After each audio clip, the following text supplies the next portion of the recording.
I ask you something really personal? Do you actually understand a woman's body, not just where to touch, but how to touch her? Because here's what I've found after more than 20 years working as a physician, specializing in sexual health and relationship wellness. Most men know the where, very few understand the how, and almost none understand the why. And that gap, that distance between knowing and truly understanding, is exactly what separates a man who leaves a woman feeling seen, cherished, and deeply satisfied from a man who leaves her feeling like she just went through a routine. I'm Dr. Ava Remington, and today I want to have an honest conversation with you. Not the kind you'd find in a magazine or some clickbait article, but a real grounded science-backed conversation about what women actually need, what they crave, and what most men, even good, loving, well-meaning men, are getting wrong. This isn't about tricks. This isn't about performance. This is about becoming the kind of man a woman genuinely wants to be close to. Now, before we dive in, let me share something that stopped me in my tracks. A 2021 study published by the American Society for Sexual Medicine found that approximately 82% of women reported having experienced sexual encounters where they felt no real satisfaction. And here's the part that matters. The number one reason wasn't lack of technique. It was that they didn't feel emotionally ready. They didn't feel safe. They didn't feel seen. Read that again. 82%. And the problem wasn't skill, it was connection.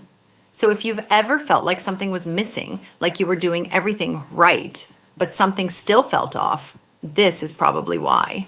And today, we're going to fix that. Let's start with something most men fundamentally misunderstand, where a woman's pleasure actually lives in her body. Here's the thing, most guys zero in on one or two obvious spots and call it a day. And look, I get it. That's what pop culture has sold us for decades. But a woman's body is not a vending machine where you press the right button and get a result.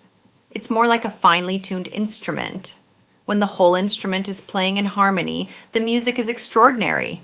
When you only pluck one string, well, you get the idea. Research out of McGill University back in 2009 mapped the neurological sensitivity of the female body and found more than 10 distinct erogenous zones that most people never think about. We're talking about the back of the knees, the inner forearms, the nape of the neck, the lower back, the sides of the rib cage, the inner thighs, even the tops of the feet. These aren't just nice to touch spots.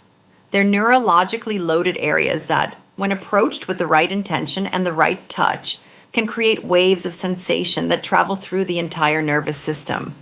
But here's the critical thing. Every woman is different. What sends one woman over the edge might do absolutely nothing for another. Some women melt when you gently trace the back of their neck. Others open up when you place your hands warmly on their lower back. There's no universal map. There's only her map, and your job is to learn it. And you learn it not by guessing, not by following some checklist you read online, but by paying attention, by watching how her breathing changes when you touch different places, by noticing the subtle shift in her posture, by seeing how her eyes respond. This is the kind of attentiveness that women describe when they say things like, "He just gets me." That's not magic, that's presence. Now let's talk about one of the most powerful tools you have, and I'd bet you've never thought of it this way. Your mouth, your lips, your breath. Your mouth is capable of delivering a kind of sensation that your hands simply cannot replicate. There are two big reasons for this. First, the surface temperature of your tongue, which runs right around 98.6 degrees Fahrenheit, is remarkably close to the temperature of a woman's skin. That means there's no jarring temperature shock. The sensation feels natural, organic, welcomed by the body on a physiological level. Second, and this is the part that surprises most people, the moisture itself carries a psychological signal. A 2020 study from the American Institute of Sexual Science found that the warm, wet quality of oral contact does more than just stimulate nerve endings. It sends a signal to the brain that says you are safe, you are accepted, you are wanted. That's not just physical pleasure. That's emotional reassurance delivered through touch. So how do you use this effectively? You don't rush straight to the most sensitive areas. You start at the edges, the curve of her hip, the hollow just above the collarbone, the soft skin along her inner arm. You let your lips and breath trace a path that says, "I'm in no hurry. I'm here for you." That slow, deliberate approach triggers a dopamine cascade in her brain. Anticipation, it turns out, is one of the most powerful aphrodisiacs in human biology. I had a patient, I'll call him Robert, a 68-year-old man from outside of Nashville, who came to me after remarrying in his mid-60s. He and his new wife were struggling with intimacy, and he was convinced the problem was his age. He kept saying, "Doc, I just don't have what I used to have." But after a few conversations, it became clear the issue wasn't physical capacity. He'd just fallen into the habit of rushing, of skipping the slow build. We worked on one thing, using his lips and breath intentionally, starting far from the destination and moving slowly, deliberately, with warm breath and gentle contact. A few weeks later, he came back with a huge grin and said his wife had told him she felt like a woman in her 30s again. He hadn't changed his medication. He hadn't done anything extraordinary. He'd just learned to slow down and let his mouth say what his words sometimes couldn't. Now I want to talk about something that almost never gets discussed in these kinds of conversations.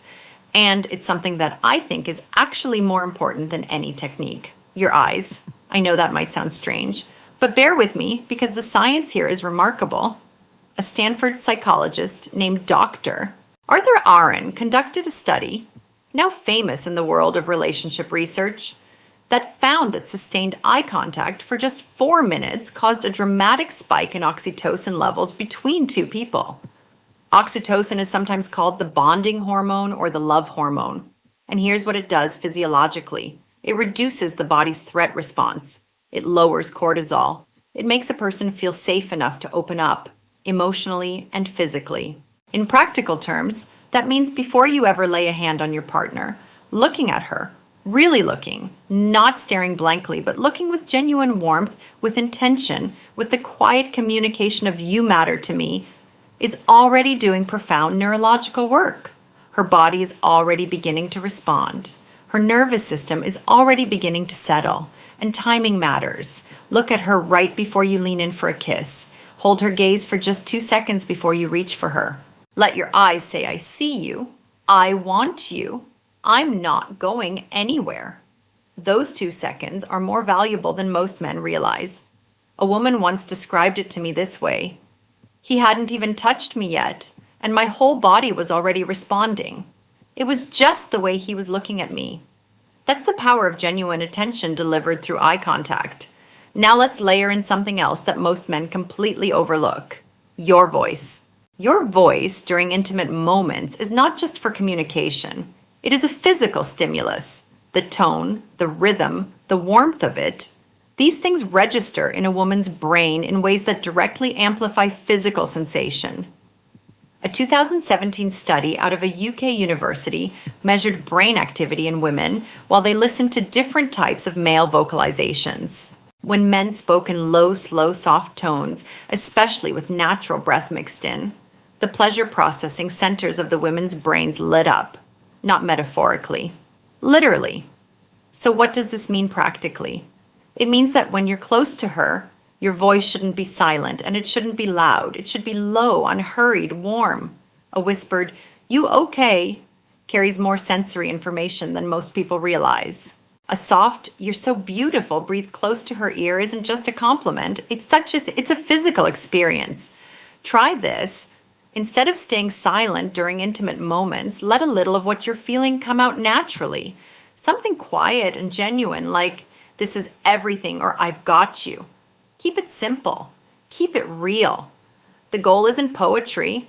The goal is presence. Letting her know through your voice that you're completely there with her, not somewhere else in your head.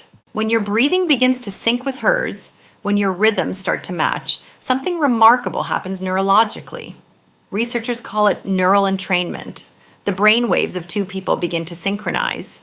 That's not woo-woo spirituality. That's documented neuroscience. And it creates a depth of connection that no technique alone can manufacture. Now, here's something I need to say clearly, because it's one of the most common misunderstandings I encounter in my practice. Physical readiness is not the same as emotional readiness. Many men, good men, attentive men, make the mistake of reading one physical cue and assuming they have the full picture. But a 2022 study from Northwestern University found that physiological arousal and subjective sexual excitement do not always align in women. In plain English, the body can respond to physical stimulation as a reflex even when the mind and heart aren't fully engaged. And if you proceed as though the body's signal is the only signal that matters, you miss the most important part of the equation. So what should you actually be watching for? Here are the real signs that she's with you: mind, body, and spirit. Her breathing deepens and slows, or occasionally catches. Her body softens rather than tensing. Her legs relax and open naturally. Not because she's going through the motions, but because she trusts where this is going. A flush of warmth appears at her chest or throat. That's blood flow responding to genuine excitement. Her eyes go half closed or lose focus in a specific way that tells you the pleasure is landing. And on the flip side, pay attention to these signals that say, not yet, not this way. Shallow, quick breathing. A body that's gone rigid or still. Eyes that avoid yours. A face that's gone blank or tense. These are not signs of disinterest in you. They're signs that her nervous system hasn't felt safe enough yet to let go.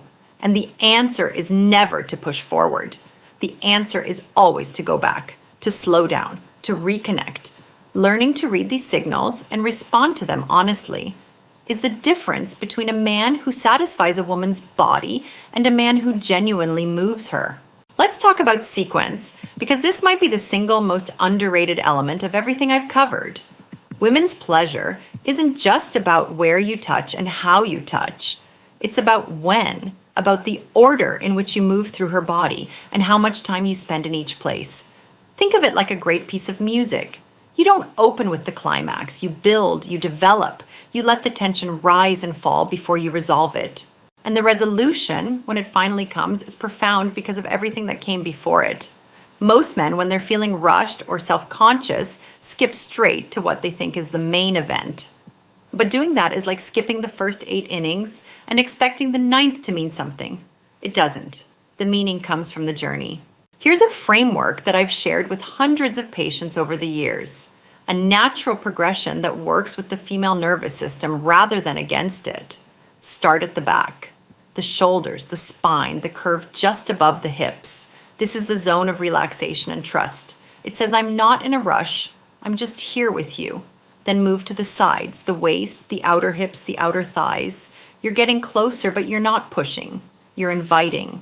From there, move to the inner thighs.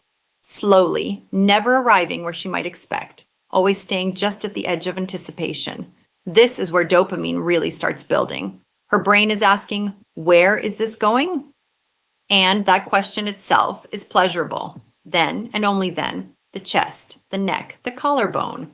These are the gateway zones, the places where emotional readiness and physical sensation meet. If she's still with you here, if her body is open and her breathing has deepened, you've built something real together. The most important rule of the sequence: pull back sometimes. Move away before she expects you to. Touch somewhere unexpected. Let there be space. That contrast, that moment of not knowing what comes next, is extraordinarily powerful. The anticipation is almost as pleasurable as the arrival. Now, let me share something about a specific technique that I found genuinely transformative for a lot of men, especially when it comes to oral intimacy. And I want to be clear, this isn't about mechanics. It's about intention applied to movement. The figure 8. When using your tongue in sensitive areas, particularly around the clitoris, rather than moving in straight lines or random circles, try tracing a slow, continuous figure 8.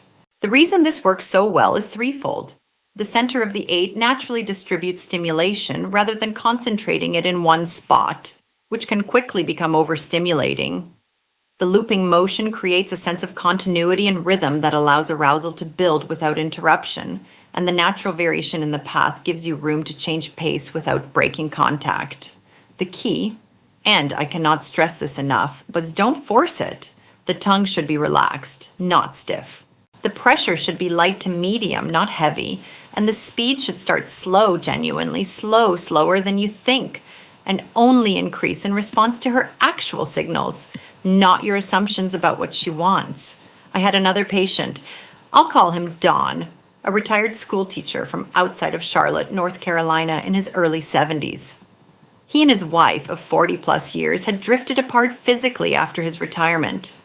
He felt like that part of their marriage was just over, like it had quietly closed the door behind them. He came to me not looking for magic. He came looking for honesty. And what I told him was this: the door isn't locked. You just stop knocking. We talked about intention, about going slowly, about using his mouth not as a tool pointed toward a goal, but as a way of communicating something he genuinely felt. You are beautiful. You matter. I want to be close to you. A few months later, he sent me a message that I still think about. He said his wife had held his face in her hands afterward and told him, "I didn't know we could still have this."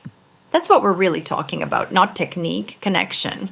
Which brings me to something that costs absolutely nothing and takes about 5 seconds, but that I believe makes more difference than almost anything else I've covered today. Say something before you begin. I know that sounds almost too simple, but here's what the science tells us. A 2019 study by relationship psychologist Dr. Sharon Schnark found that when men offered verbal affirmation before physical intimacy, not a script, not a performance, just honest words spoken with warmth, women reported significantly higher levels of relaxation, trust, and ultimately satisfaction. You don't need to be eloquent. You don't need to be poetic. You just need to be honest. Something like, "I just want you to feel good tonight."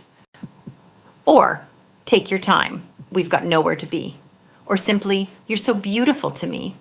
Said with genuine feeling, in a low and unhurried voice while looking her in the eyes, that moment can do more to open a woman's heart and body than any physical technique that follows. I think about a man I'll call Frank, a 72-year-old guy from suburban Chicago, lifelong Cubs fan, married 35 years. He came to me because his wife had gently told him she felt disconnected during their intimate moments. He was devastated. He thought he'd done something wrong. He kept asking, "What's the technique I'm missing?" And I told him, it's not a technique, it's a choice. The choice to show up fully, to let her feel like she's the only thing in the room.